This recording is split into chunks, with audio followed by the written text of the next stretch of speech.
Handa na ba kayo? Viancy, may security na. Edu, nagpunta kina Viancy kahit puyat.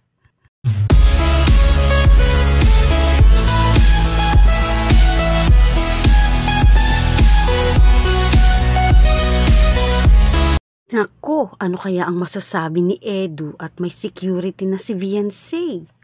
Tara, alamin natin. Kamusta po mga kalingap? Muling nagbabalik ang inyong lingkod mini vlog. Naghahatid ng update tungkol sa mga kalingap. Kung bago ka pa lang sa aking channel, mag-subscribe na at huwag kalimutang mag-like para lagi kayong updated sa aking mga video. Tapusin po muna natin ang video bago po tayo magkomento. Patuloy po natin din na suportahan ang founder po ng Kalingap na si Kuya Val Santos at Kalingap Rob. Dahil alam naman natin na madaming natutulungan sila ng mga kababayan natin. Araw-araw po natin na suportahan at panoorin ang kanilang mga videos. Dumako naman tayo, dito naman tayo sa update sa bahay nila Viancy. Hanggang ngayon naman po ay talagang pinapaganda, dinadagdaga ng mga kagamitan, inaayos pa rin po ang bahay nila Viancy. Matapos nga po ito na mapablessing, dumalaw nga itong si Kalingap Rob muli doon nga sa bahay at ongoing pa din ang mga pinagagawa upang lalo pa nga pong gumanda mga kalingap. E gaya na lang po nito ng tindahan. Alam naman natin na nagkaroon nga po ng issue sa tindahan. Ngunit pinagpatuloy nga po ang pagpapagawa po sa tindahan at ngayon ay napakaganda na nga po. Konti na lang ay matatapos na talaga namang bagay at binabagay sa bahay nila Viancy na halos nasa 250,000 na nga po ang nagagastos at malamang higit pa nga po dahil wala pa nga pong roll up ito na sarahan. At yun nga po ang pinakabubong sa terrace nila Viancy ay napagawa na nga at bumagay din nga po dahil kulay green at yan nga po, magkakaroon na nga po ng silong. Pwede na nga po sila dun tumambay. Kahit umuulan o umaraw ay meron na rin kami tama. Ganda. Ayan guys, oh. Yung tindahan po. Ito ka rin, no? Pakita mo. Yung update sa tindahan. Max! Magkano yung ano mo dati? Magkano yung ano dati? 250.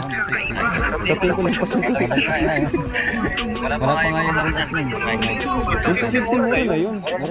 Mura na yun. Pero yung 250 di yun kaya dyan. Di kaya ganito kaganda. Ang ganda, oh. Pati yung bubong guys, oh, napakabilis. Ayan guys. Kita mo? Ganda. So yan po yung update sa bahay nila Viancy. May gagawin pa dito, bakod. Dito naman tayo. Edu, puyat.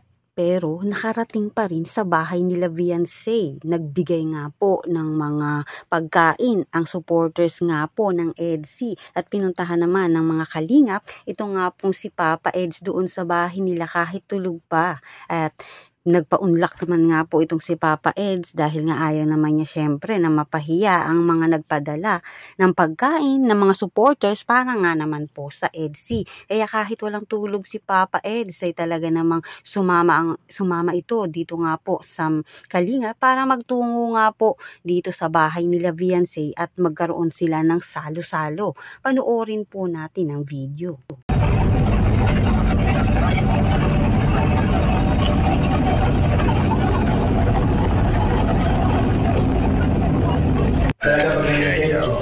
Kahit walang tulog eh.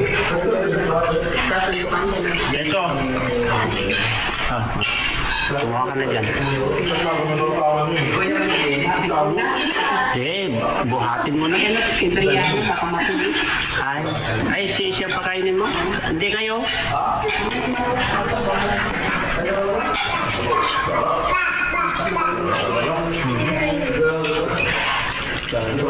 Thank you so much, Ma'am Tintin Buragon, sa team collaboration.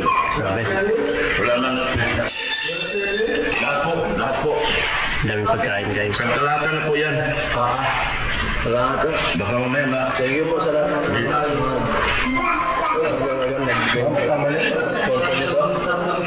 In Oragon, grabe. Puyat pa yan. Puyat pa si Eds. Pinakiusapan na namin. Wala pang tulog. Kunti ng tulog yan. Nananaginip pa nga.